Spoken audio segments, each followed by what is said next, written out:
নাটকীয়তা যেন শেষই হচ্ছে না। আগে আবাহনীর বিপক্ষে ম্যাচে আম্পায়ারের সঙ্গে তর্কে জড়িয়ে এক ম্যাচ নিষিদ্ধ হন হৃদয়। পরে গণমাধ্যমে মুখোমুখি হয়ে মুখ খোলার হুমকি দেয় নিষেধাজ্ঞা বাড়ে আরও এক ম্যাচের। 2 দফায় তা কমানো ও বাড়ানো নিয়ে হয়েছে আলোচনা সমালোচনাও।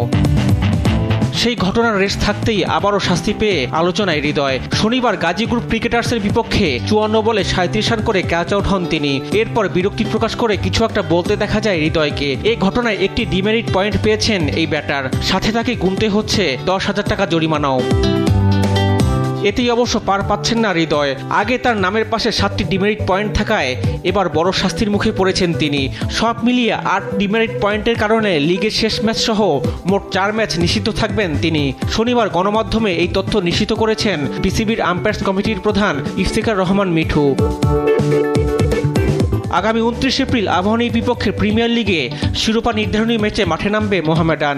নিষেধাজ্ঞার কারণে এই ম্যাচে খেলতে পারবেন না হৃদয়। তার বাকি 3 ম্যাচের নিষেধাজ্ঞার সাজা কার্যকর হবে আগামী বছর। রিফাত আঞ্জুম, দেশ টিভি, স্পোর্টস ডেস্ক। ডিপিএল এর শিরোপা নির্ধারণী ম্যাচে কাল মুখোমুখি হবে আবাহনী ও মোহামেডান। বিগ ম্যাচের জন্য প্রস্তুতি সেরে নিচ্ছে আকাশী নীলরা। আর কিছুক্ষণ পরই অনুশীলন নামবে সাদা কালো জার্সিধারীরা। এই মুহূর্তে মিরপুর শেরেবাংলা জাতীয় ক্রিকেট স্টেডিয়ামে আছেন রিপোর্টার মাহবুব রিমন। আমরা বিস্তারিত জানতে সরাসরি চলে যাচ্ছি তার কাছে। রিমন, বাংলাদেশের El Clasico, Dhaka Clasico, Dhaka derby, বাংলাদেশের ঘরোয়া এবং ক্লাব ক্রিকেটের সবচাইতে হাই ভোল্টেজ ম্যাচ, সবচাইতে বিগ ম্যাচ আবাহনী মোহামেডান দ্বৈরথ। এবং নানা কারণেই এই ম্যাচের গুরুত্ব কিন্তু অন্যরকম।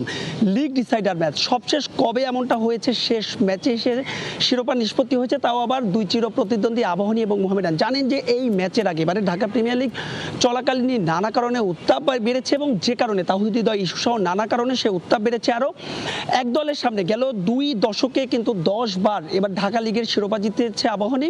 অন্যদিকে মোহামেডান কিন্তু 1.5 দশক হতে চললো ঢাকা লিগের শিরোপা জিততে পারেনি। প্রিমিয়ার লিগ হওয়ার পরে তো একবারও জিততে পারেনি। অসম লড়াই নয়, কারণ 2 দলের পয়েন্ট ব্যবধান মোটে 2। জানেন যে ঢাকা প্রিমিয়ার লিগের বাইলজ অনুসারে এখানে রান রেট কাউন্ট করা হয় না, হেড টু হেড কাউন্ট করা হয়। অর্থাৎ যেহেতু গ্রুপ পর্বে মোহামেডান আবাহনীকে হারিয়েছিল, 2 দলের পয়েন্ট ব্যবধান বলছিলাম 2। এই ম্যাচে যদি মোহামেডান আবাহনীকে হারাতে পারে তবে কিনা রান রেটে এগিয়ে থাকলেও শিরোপা জিততে মোহামেডান। অন্যদিকে যদি জিতে আবাহনী তবে কোনো সমীকরণ ছাড়াই তারা কিন্তু চ্যাম্পিয়ন হবে। কিছুক্ষণ আগে আবাহনী তাদের অনুশীলন শেষ করেছে। সকাল 11টা থেকে 1টা নাগাদ তাদের অনুশীলন শিডিউল ছিল, কিন্তু 12টার পর থেকে আমরা দেখেছি যে আকাশে এক পশলা বৃষ্টিও হয়ে গেছে এবং সেই বৃষ্টির কারণে কিন্তু কিছুক্ষণের পুরোপুরি আবাহনী তাদের অনুশীলন শেষ করতে পারেনি। অন্যদিকে মোহামেডান তাদের অনুশীলন শুরু করবে 2টার সময়। এই মুহূর্তে কিন্তু মিরপুরের আকাশে বৃষ্টি নেই। এই ম্যাচটা কিন্তু আরও একজনের কাছে বিশেষ, হান্নান সরকার, আবাহনীর অধিনায়ক, যিনি কিনা বাংলাদেশ জাতীয় দলের নির্বাচকের পদ থেকে ইস্তফা দিয়ে আবাহনীর দায়িত্ব নিয়েছিলেন এবং প্রথমবারেই কিন্তু তিনি বাজিমাত করেছেন।